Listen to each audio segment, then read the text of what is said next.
Nick, since we last recorded, I had a birthday. You And did. you were there, and I didn't know you were going to be there. I was. I really lied. You really lied to me. A lot. A lot of people lied to me. That seems to be a pattern these last few... Well, actually, no. Last year wasn't really... Oh, there was one person that showed up. That was a surprise. But... Yeah, they were a surprise to me, too. It was Ryan, and I was in the bathroom, and I was like, I think that's Ryan DeVilliers from episode 4. Yes, but you and Lauren from episode... I don't know what number. She was 32. Okay, I think we're getting to so many that... I'm starting to forget. Wow. No, this is bad. Wow. This is not good. Like we said 32, last it's 32. We're in our 40s. Yes, it's 32. You and my friend Gordon and Lauren and Mairead helped plan it all, and it was a good time. Thank you. Why hasn't Gordon been on here yet? I don't know. He needs to listen first. Yeah. Last weekend, he literally goes, I have to admit, I've never listened to a single episode of your podcast. Yeah, that was fun. Like, I appreciate that. I appreciate the honesty, really. Yes. I wanted to let you know that you left something behind. One of the birthday gifts that I received was a nice new Loyola backpack. It was just a backpack that has like a little Greyhound on it. And okay. I opened up one of the pouches, and my mom packed up the house because I had to leave early, and so she packed up the house and put some stuff that she thought belonged to me in that backpack, and a pair of your underwear. No, I don't think that's... Wait. Sure? No, it's not the blue one that we didn't know. That's really hot. Well, that's really funny that you say that. We're totally keeping this in. That was my check-in too. Was the mysterious pair of underwear that's not my check-in. I have more to mine. And okay. Actually, I'm going to let you go, and then I'll continue with mine. But I don't know if it's mine. It might be, but this was like the biggest mystery, and nobody could tell me what it was. I came up to the room that I was staying in, and there was underwear, like, blue with like a neon strap, I guess, like waistband, on my stuff, and I was like, or near my stuff, and I was like, this isn't mine. Like, oh, it must be like, I don't know, someone else, because there were 3 of us or 4 of us in that room, and no one claimed it, and I was like, oh, okay, well, it's not mine. Like, first of all, these are way too small. Second of all, they're not American Eagle, so I know they're not mine, and I didn't pack these, and they weren't in my bag. Like, they were just like near my stuff, and I was like, whose are these? And they weren't there the first night, which is even more concerning. I was like, whose underwear are these? And we were like, is it one of the girls? But it looked like boys. That's why it was like... it was a boy underwear. But like not even like men's, which was even weirder. Because I was like, I don't know who was in this room. But if any of Justin's like family members or friends that have stayed in that house are missing a blue pair of like underwear with a neon yellow / green waistband, they have it in that room. With mine or maybe not mine. But I think shorts. You have a gray pair of shorts, I think, in the backpack, too. The backpack is behind me. So. I don't have gray, though. Gray shorts? Okay, then who's losing clothes? Oh, I thought you meant underwear. No, those shorts are mine. Okay. I was missing those. I was trying to put an outfit together. I want the shorts back, obviously, but I'm more concerned about this pair of underwear that no one knows whose it is. Yeah, well... We'll have to figure that out. I actually think it's my cousin Jackson's because I think he came over to my house and I don't know. Anyway, long story short, but I just like how did they came out like on night 2? Like who found them? Like were they under the bed? They might have been under your bed. That's what I'm thinking because it just looked weird because I was like, I feel like people think I'm lying, but like A, these are way too small, and B, they're just not mine. Like I don't like if they were mine, I would claim them. Right. It'd be weird if people were like not claiming their. That's what I was saying. It's not that. I was like, "Who's it?" Yeah, it's weird. Right? I don't know. No, I totally like my underwear was literally on the floor, so I was like, "You can see this is mine. Why These are not mine." This? I don't know. Because it was a big event. That's my check-in. That's your check-in. Well, I have more to my check-in. So, Nick, you saw when my family, and actually our guest was there. My mom bought this. Kind of a I don't know what you'd call it, like a sheet. It was a slip and slide, but it was just more of like a blue sheet. So the way our backyard is, in Rhode Island is it's got a slope, and so my mom bought this water slide, which really I guess was just a big blue sheet that they called a water slide, and that's what we used to entertain the little kids who were there, both for last weekend's celebration, which was on my birthday, which was my mom's side of the family, and this past Saturday's celebration on my dad's side for my birthday. So basically this entire week was like a big birthday celebration, which was kind of nice. But yeah, you saw people go down it, right, Nick? Like you saw my cousins and you saw Ashley's boyfriend. We're gonna have Ashley and her boyfriend on here at some point. But yes, I did see the slide. I was there for it. I remember thinking I would get hurt on that. Well, guess what? What? I broke my foot on it. What the? No! That's my big cold open. Are you kidding me? I broke my foot. When did you find this out? You went to Baltimore after? No. So I broke it on Saturday when we set it up for my dad's side of the family. This Saturday? This past Saturday. Oh my god, I'm so sorry. That's horrible. I'm like, you're laughing and now I'm laughing just because like I was not expecting that to see crutches. I know you weren't. And I was like, when I texted you and Dan, I was like, I have some big news. That sucks. I'm sorry. I thought your big news was about underwear. And I was like, same. Nope. You're like, oh my gosh, we have the same intro. No, yeah, I broke my foot on the Is everything okay? Yeah, no, everything's fine. I basically just slid down it on my butt, and I went to... So like I said, it's on a slope, it's on a hill, and I just really caught speed.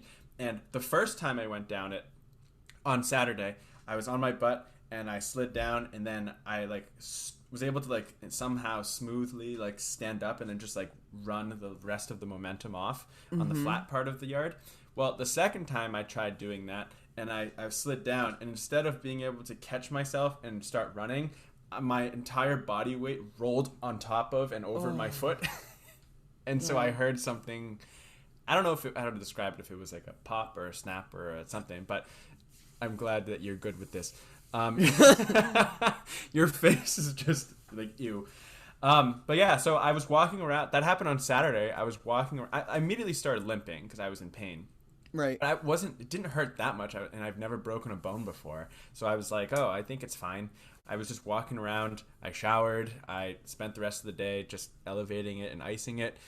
And then Sunday rolled around, and I was still fine.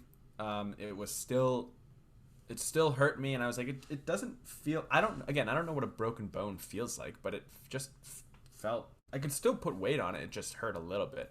And so eventually I decided I should probably go to get it checked out just in case it is broken. And so then last night I went to the ER and they did an x-ray, and I have a fracture on what's called my fourth metatarsal. So God, I love the fourth metatarsal. It's better than the first, second, and third. Is it? I'm not a medical person. No, I'm okay. just making a joke. That sucks. So can you you're on... This is now two friends that are using mobility aids because of ankle/foot issues. Is Claire also? Yeah, well, she's now weight bearing, but she was on a scooter for a while, and then she had a peg leg. Oh, one of those things. Yeah, she hated it. She said she did not like it. She used it for 5 minutes. My dad had that when he ruptured his Achilles. But yeah, so I have an appointment with an orthopedist on Thursday where I think I'll learn more about the timeline of the healing and stuff. But that so far I mean, I don't have a cast, so that's how I know it's not a severe break. Yeah, they just wrapped it in an ace bandage and put me in what's called a post-op shoe, which is this, again, it's just think of a less sexy Birkenstock is what this looks like. Love that for you. Yeah. So, and then I'm on crutches, and let me tell you, I've used crutches just like someone else's crutches just as a joke. Like, look at me. Woo, I don't know, launching myself over like this. But once you have to rely on them, it really sucks. Yeah. I don't know if you've had to use them or... No, I can just imagine. I haven't broken a bone yet, but I literally looked at Lauren and I was like, someone's going to get hurt, and I really don't want to be here to see it. It was me. I was the one that got hurt. Well, I don't like that. I didn't want anyone to get hurt, but I'm glad you're at least getting around and it's not too serious. Yeah, the actual injury itself is not very painful. It's just more of a nuisance because in other news, I accepted a job offer, and so Woo! I start my job September 12th, which is again more than a month away, but No, that's good. Enjoy it. Oh, no, yeah, I'm enjoying it. I'm just hoping I'm more healed because I don't want to be starting a new job on crutches. King of being more healed.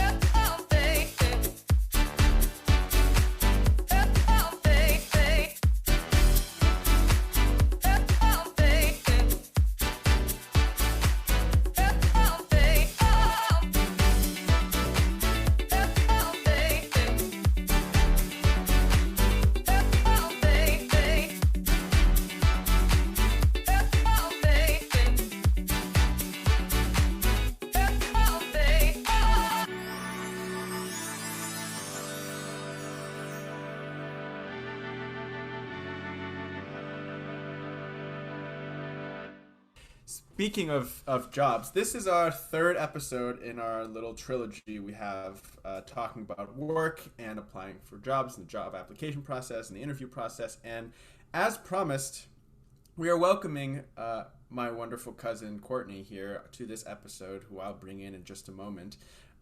We've talked about I've teased a little bit about what she does. She can definitely talk a little bit more. I've described it as she handles the hiring and the firing. Maybe that's wrong. But anyway, I feel like now is a good time to bring her in. She was also there for the first iteration of the water slide, not when I hurt myself, but we just finished Family Beach Week, which was great. And as you can see, Courtney, I still have the shirt on. But anyway, yeah, let's bring in Courtney La Russo, my cousin. She is a human resources manager at her company. Please welcome Courtney. Hello. Thank you for having me. Thank you for being here. I'm excited for this. I love having guests. Courtney loves social media too, so she can definitely, we can boost this episode's popularity just by having her on it. I mean, not even just her social media, but her popularity and stuff too. We love that because we love guests. We especially love guests that promote. We're a big fan of them. All right, I'm on it. I'm a big fan of them. How are you? I'm good. How are you guys? I'm good. Justin's a little broken. This was news to her too. She didn't know this. Okay, so you were also in the... I'm shocked that it hasn't made its way to me yet, honestly, in the family group chat. I also am shocked. We have this thing, Nick, in our family. I'm sure your family, I don't know if I've talked about it on the show before, but we call it, my mom's maiden name is Martins, and so we call it Martins Express, that once something big happens in the family, that everyone on that side of the family knows within the hour, because just the way news travels. Yeah. And exactly. I'm surprised that my mom didn't. I know, I'm going to have to call my mom as soon as I get off and yell at her. Because you would think Express is broken. Yeah, literally. You would think that your mom would know. I would think your mom and I'll have to ask her. Auntie Linda would know. I don't know. Otherwise, I'm going to have to spread the Martins Express news. But yeah, thanks for being here, Courtney, especially at the end of a work day. Now we're asking you to put in more hours talking about work. But yeah, we're really grateful you're here, and I think this is a great way to. This conversation would be a great way to kind of cap off our 3-episode. Nick, are you doing your B reel or something? What's happening? Yes, I am. I was just going to announce it to you guys. I've always said I wanted B reel to go off during the podcast. I don't know if I should wait. I don't know if that would be real. But anyway, yeah, we're so grateful you're here. But if you've heard any of our episodes with a guest before, and I think I warned you last week that this would be the first question that we ask you. There's a question that we ask each one of our guests, and you know the origin story because this has been a joke that we make with my brother after he was asked this question in an interview. But if you were a fruit, what fruit would you be and why? Do you remember the origin of this? Yeah, I do remember it. And I believe he was a watermelon. He was a watermelon. Correctly, yes. So I would say I would be a pineapple. Because I believe you stand tall, wear a crown, and be sweet on the inside. I love that answer. Again, I like that answer more than my own reasoning, which I need to come up with my own reasoning for that. I too am a pineapple. I said that I was a pineapple, but I just said because I like summer. It's a summer fruit, and it's unique looking, and I'm unique looking. But I like that answer a lot. That is a Stand great... tall, wear a crown, and be sweet on the inside. I love that. Pineapple. I love that. And on top of that, so we've had some other people say pineapple, and not to like, be this way, but you just blew all of them out of the water with that answer. Well, I'm glad because I'm competitive, so I like that. Me too. The number one pineapple answer. Thank you. Me too.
I guess for people who don't know what, so I think everyone to an extent knows what HR does for their company or for a company that they're applying for. But I guess to start this conversation off, can you explain a little bit more what your role as a human resource manager, what they do on a day-to-day, as well as what human resources does, at least within your company from your experience? Yeah, absolutely. So I got into human resources right out of college. I've been doing this for about 6 or 7 years now. Oh gosh, that seems so long. So as you kind of mentioned before, I think what most people think of when they think of human resources is hiring and firing. But what I like to say is there's so much in between, and that's really what my day-to-day is. There's a good portion of my day, that is hiring, especially right now. The job market is just crazy. And so there is a high turnover, unfortunately, which leads to a lot of hiring. Firing, thankfully, I actually don't do that much of because typically I'm ahead of it and doing in that everything in between. So when I talk about everything in between, I'm doing their onboarding experience. So making sure that their first day, their first week, their first month, 90 days, and even through their first year is a positive experience and that they're getting acclimated to whatever brand that they're working for. So that's a big piece of my role, as well as developing employees. So now we're past that 1 year with the company, and now how are we continuing to develop our employees so that they continue to grow and aren't just entry-level employees for the remainder of their employee life cycle at our company. So making sure that they have the tools to be successful, that they're always learning and developing. And then on an annual basis, working with our compensation team to make sure that we're doing performance reviews and we're compensating our employees appropriately so that, they don't want to go look someplace else because they're being compensated accordingly internally. I also dabble in a little bit of benefits and leave of absence. So benefits, again, is partnered very closely with compensation. So we call it the total rewards package, which is not just what your salary is and what your paycheck is, but also what are the benefits that the company gives. Are they strong benefits? When you go to the doctor, do you have to pay an absurd amount of money out of pocket, or is there a lot of coverage with your insurance? So that's kind of the benefit side of things.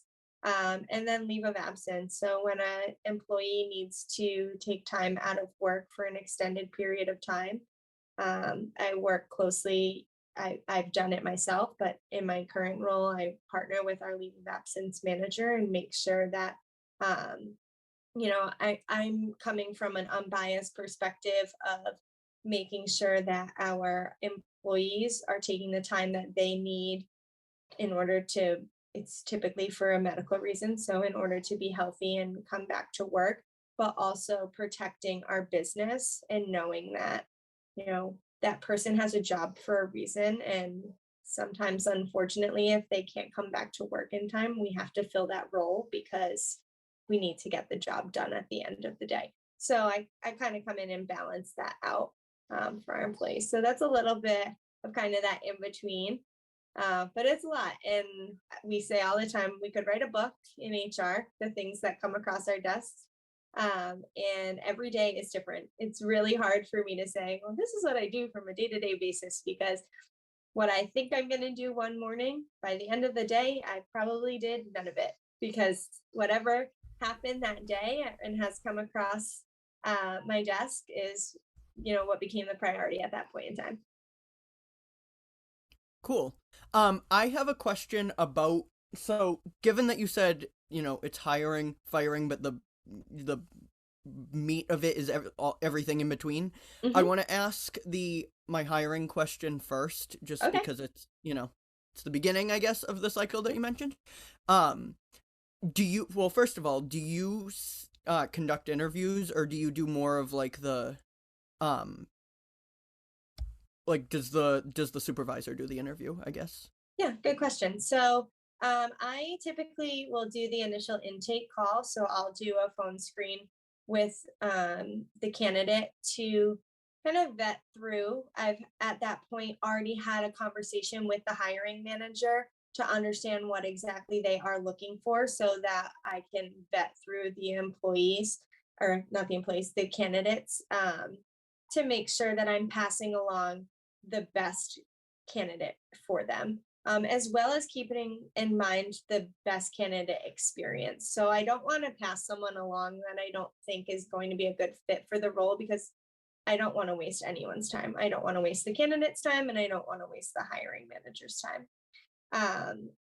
So I typically do the initial intake calls. And when I do an initial intake call, like I said, I have an idea of competencies that the hiring manager is looking for, but then I also go through, I have this list of like 10 questions, and depending on how often, if I'm in a hiring ebbs and flows. So there's some days where, or some months where I'm hiring every single day. And then there's like some months where it's kind of slow and I don't really hire. So if I'm in a high point of my hiring, I typically don't need any sort of notes. I know exactly what I'm asking because I'm doing it 5 times a day, 5 days a week. But then it's like goes in the back of my head, and I have to bring out my notes on later on slower months to make sure that I have all my questions that I want to ask. But we're typically pretty general demographic questions, or not so demographics, not the right word, but understanding the candidate themselves. What are they looking for? Why are they interested in a role with the company that I'm hiring for? Do they have any expectations that we should be aware of, whether it's work life expectations, compensation expectations, management expectations? Really try to understand so that I can see if it's a good fit or not.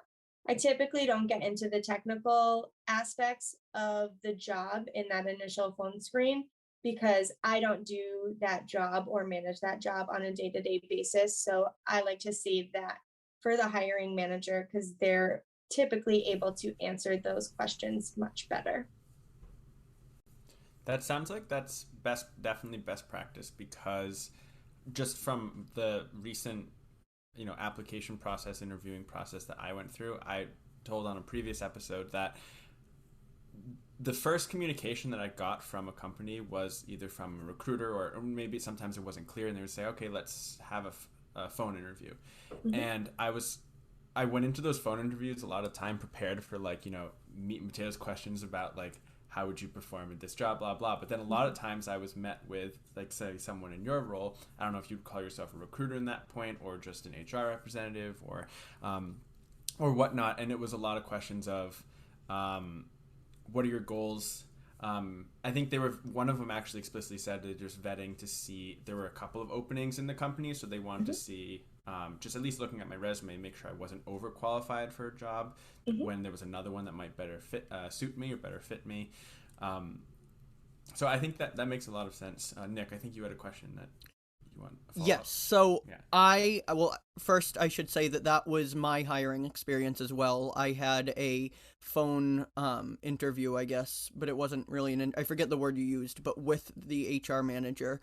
And it was a lot of vetting and just understanding what I was looking for and kind of sharing a little bit about what the company was looking for, and then I got passed on to the my supervisor and her supervisor who interviewed me, and I came in and had a in-person interview. But my question was, could you talk a little bit more about how you mentioned if not just if they're like qualified for the job, but also if they're right for the experience of that job? Just because I think it would be cool to hear that, like, from the opposite. So we talked about that a little bit from the interviewee's perspective, but maybe the interviewer, even though, like you said, you're not necessarily in the actual job interview, but yeah, are you talking like the experience level and like trying to identify if you're a match for the job from a recruiter's that's standpoint? what I mean, like the match. Yes. Yeah, so at this point in the interview, I'm typically, like I had said, I'm not asking specific questions, but I'm asking competency-based questions. So trying to, for example, like understand if you have a skill set in order to perform these roles. So I'll ask a lot of behavioral-based questions. And what I mean by a behavioral-based question is the interviewee cannot just say yes or no.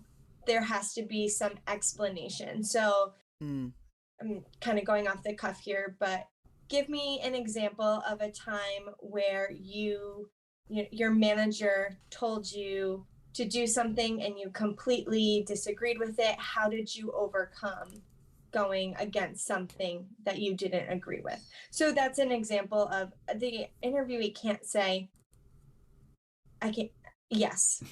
It wouldn't, right. That wouldn't answer the question. So I'm looking to see how they're answering. I'm looking to see, what points they're bringing up. I'm also listening to how they're answering. And, even though I can't see them, you can hear body language.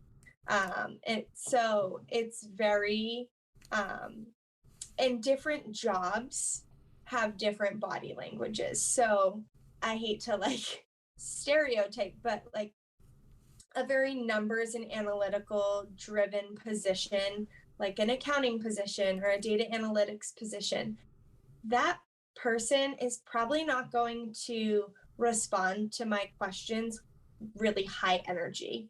They're probably not gonna be like, oh my gosh, I love numbers. Numbers are the best. That's just not the type of personality that typically that position holds. So I wouldn't. Does this make sense now why I don't do recreational math? Because I am very much the person you described.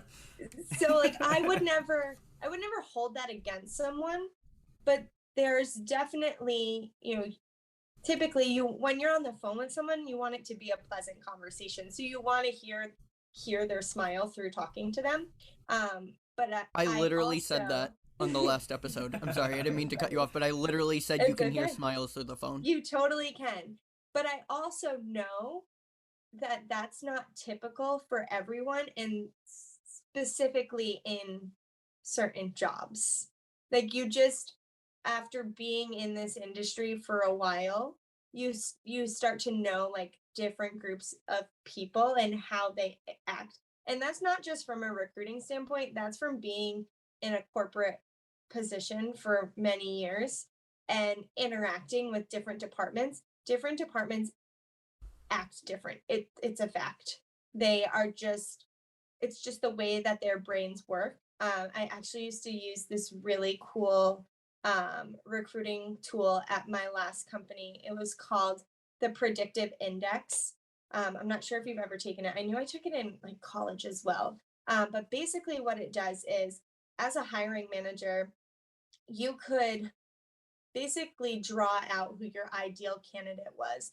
And then we would have all of our applicants take it, as well as the team members, and you could kind of see how they would fall against what the ideal candidate was. And they had no idea who this ideal candidate was, but it was cool to see. And it, again, it has to do with those competencies that are just part of who you are. It's like you can't fight it. It just is who you are. So talk a little bit more about that. So to clarify, was it not necessarily like a personality test, but more so just kind of like what qualifications a candidate might have versus what qualifications are required for the position and who's already in that department? Yeah, so it's not necessarily skill. Like, it's those intrinsic pieces. So I don't like remember the exact specifics. I could look it up, but I don't. Have you ever taken like strength finders, for example? Yes. Do you know what that is? It's similar to strength finders. It's just a different metric that they use. They ask you a bunch of questions, and based off how you answer, the algorithm puts together that these are your skill sets. Same thing. So it's saying like they would be, one of them is like intrinsic, extrinsic. Basically, it's the things that you can't choose about yourself. They just are you. Like that. Sure. It is what it is. And it's really cool, even to just like, it almost was like a horoscope in the sense where you would, it would then give you like a biography of what your results were. And there's no such thing as a bad predictive index, but it was really cool to read it. And you were like, they cracked the secret code. Like, that is me. I want to take it now. The predictive index, that's what it's called. I will be taking that after. Justin, we should both take it and use it along with this episode, like when we're promoting it. Yes. We can link it. We can link it in the description. Bless you. Thank you. In the description of this episode too. I was hoping that didn't make it into the microphone, but clearly, since you both heard it, it did.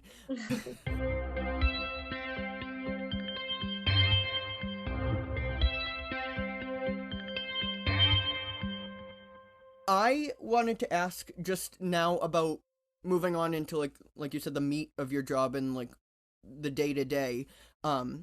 You said it was different every day, but I was going to ask you, because you talked about like employee experience, especially like in, their onboarding, but also throughout the year. What do you find makes an employee want to stay or happy? I'm sure there are a bunch of different answers, and I'm sure everybody's a little bit different, but we were just talking about company culture in our last episode, so I'm curious to know like what, if there are any general trends on what people are looking for. Yeah, absolutely. So people will tell you money. That's It's not the truth. Money's great and it helps. What I think the number one reason people stay or leave at jobs is their manager. Interesting. If you do not like your manager, your day-to-day is absolute garbage and you will hate your life and you will look for a new job every single day until you find one. If you have a phenomenal manager, which I have had in current and past, and the money will not matter, because you will be fulfilled in so many different ways. So you'll be fulfilled in what you're doing day to day. Your manager will be growing and developing you.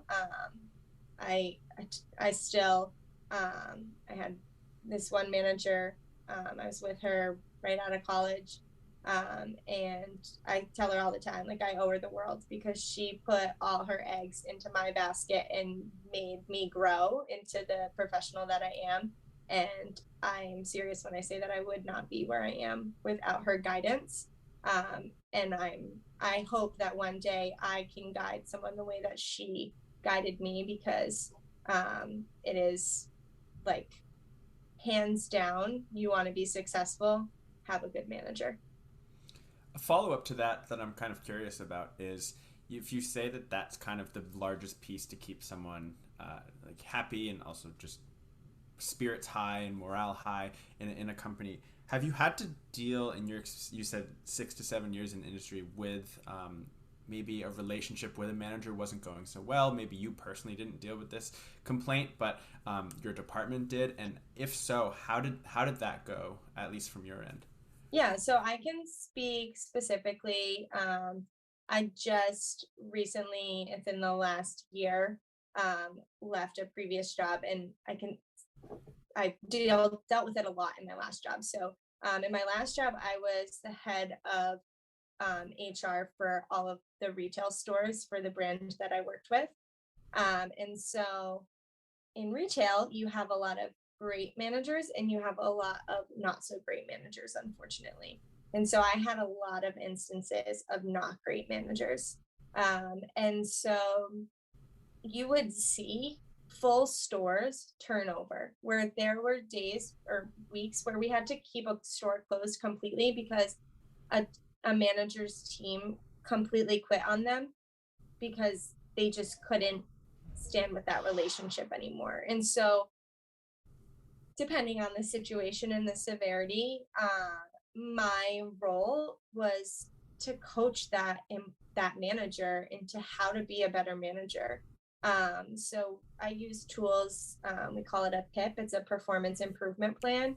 And it's a specific improvement plan that has metrics and data to drive, making sure that the manager is a great manager and continues on that trajectory.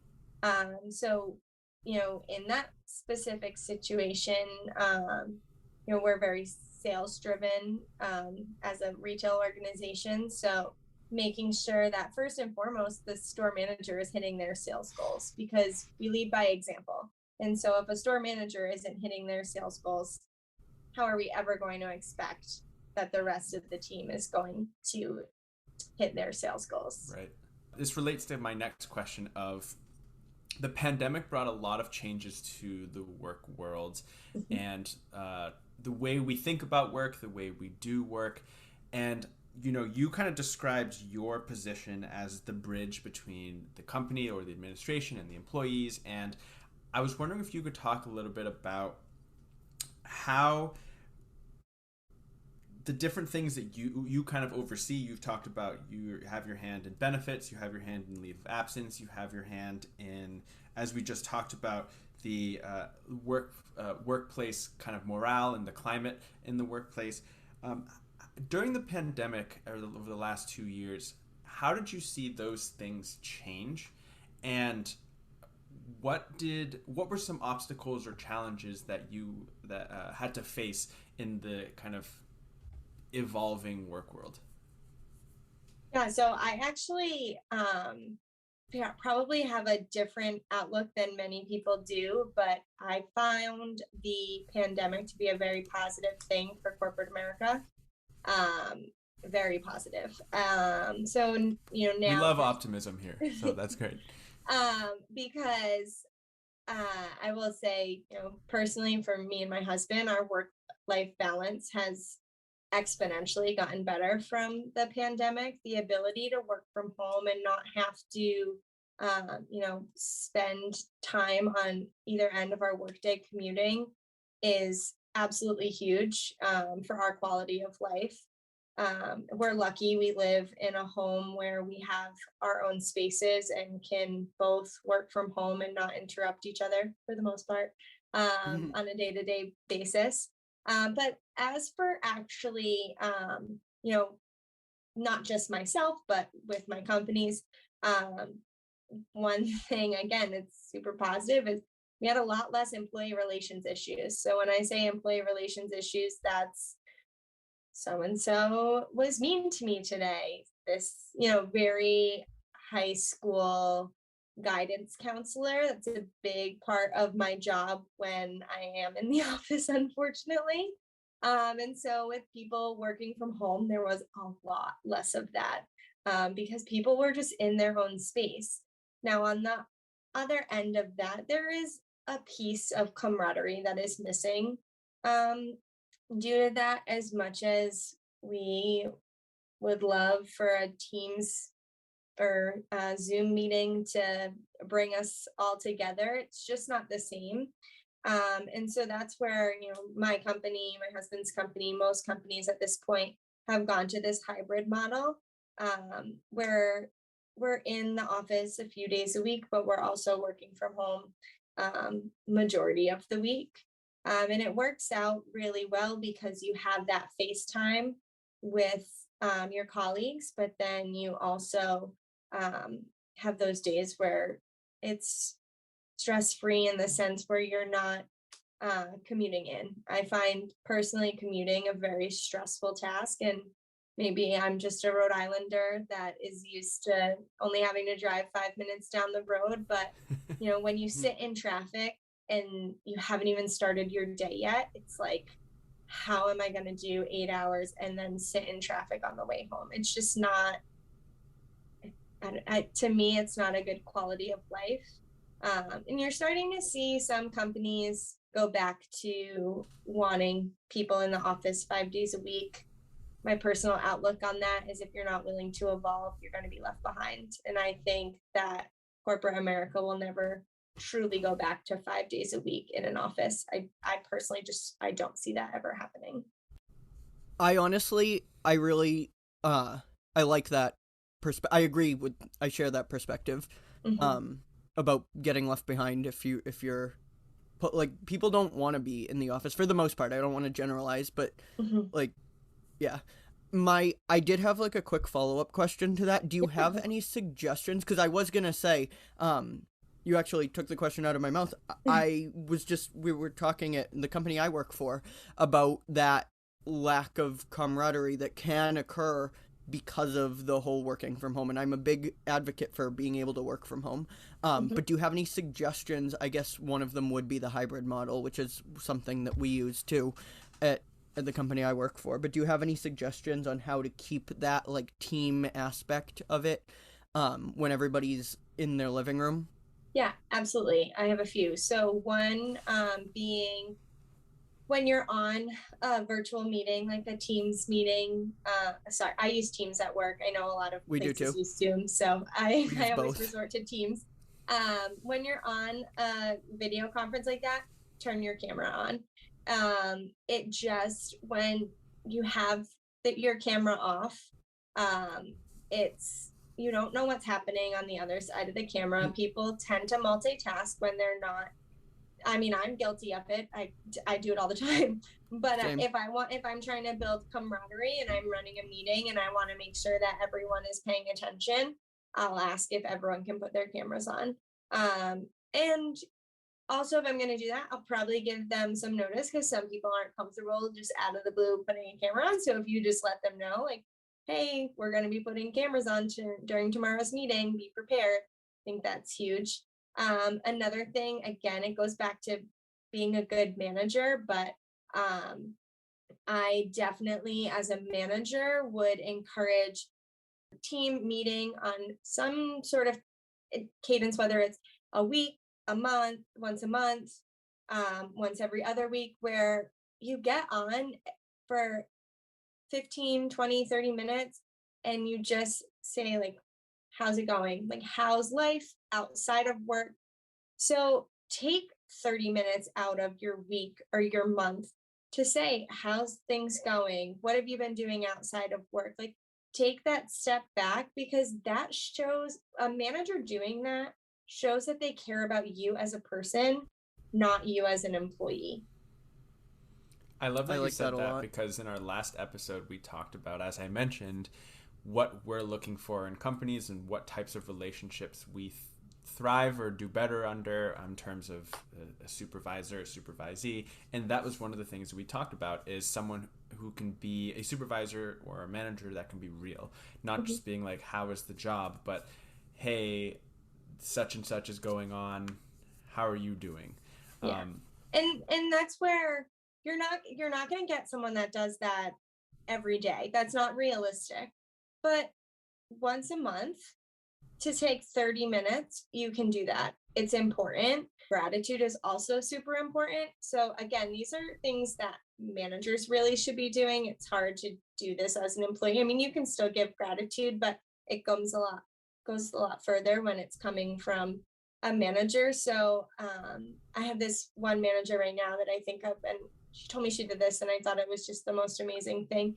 She has 30 minutes on her calendar every Friday afternoon, and she sends emails out to people that have been helpful to her that week and just says thank you so much, not just in her department, in other departments, so that they feel the gratitude from the head of a department. Like, this isn't someone that's just the manager of a call center. Like, she is a manager of a very large piece of my organization, and she takes 30 minutes out of her week to just give gratitude.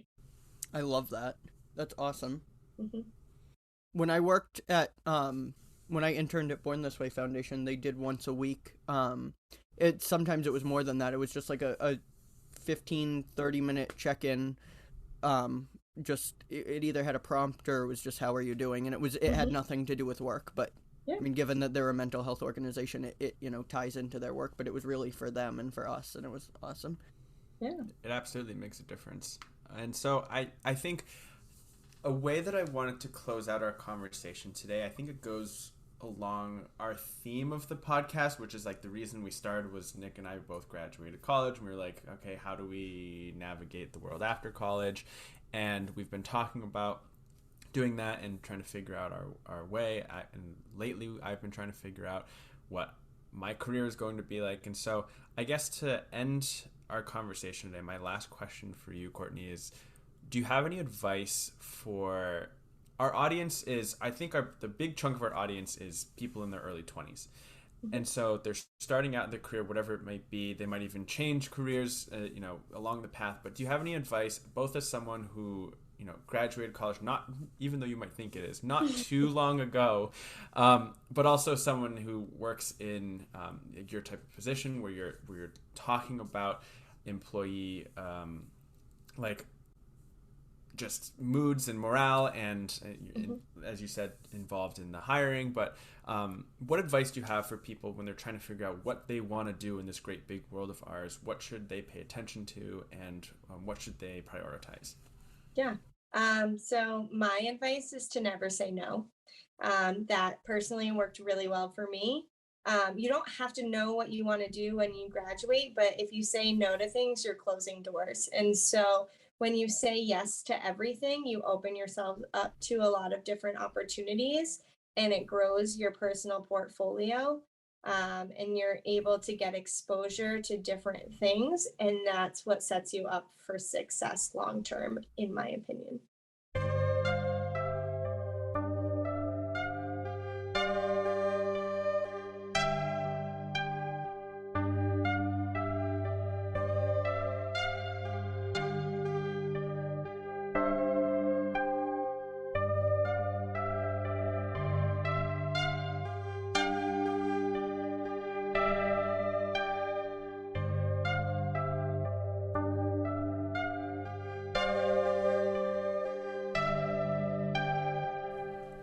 Well, once again, Courtney, thank you so much for being here again. We have you at the end of your workday talking about what you do for work, but hopefully after this you have just plans to relax. Hopefully Will is cooking you up some nice dinner.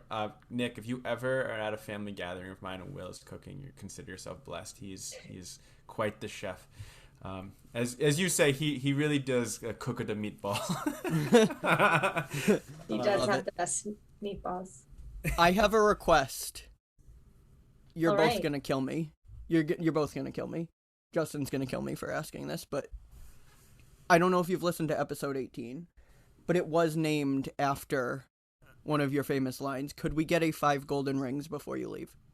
Oh, of course. But I don't have the other lines, but I can do it. Should we cue her up? Like, I forget. Like, should we do like go down? What comes before 5? 6 what? 6.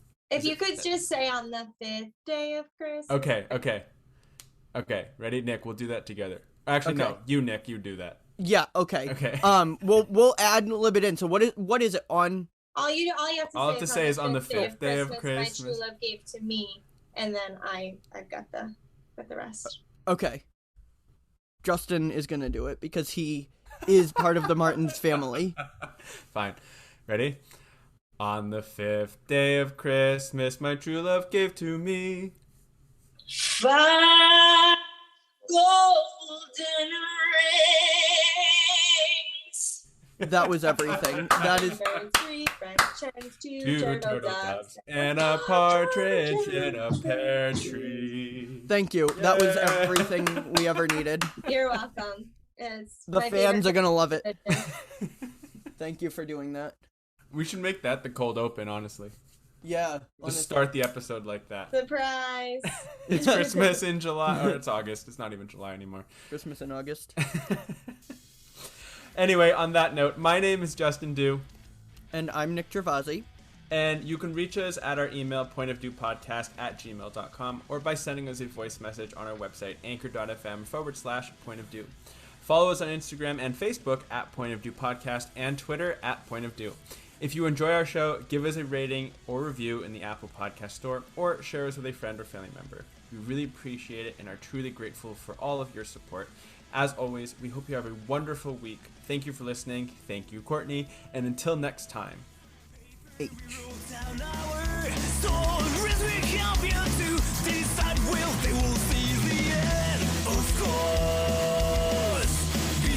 They will carry on if the other side is a sad story. We'll make all good out of it, because we count the times when we were together. Now we're back again, but this time the colors will not be the same. He's all there with red, faded away 'cause we fell. Once we got scared to feel, got blown away, ended with drought. So we are recoloring to rewrite ourselves. We'll make all good out of it then, because we count the times when we were together. Now we're back again, but this time the colors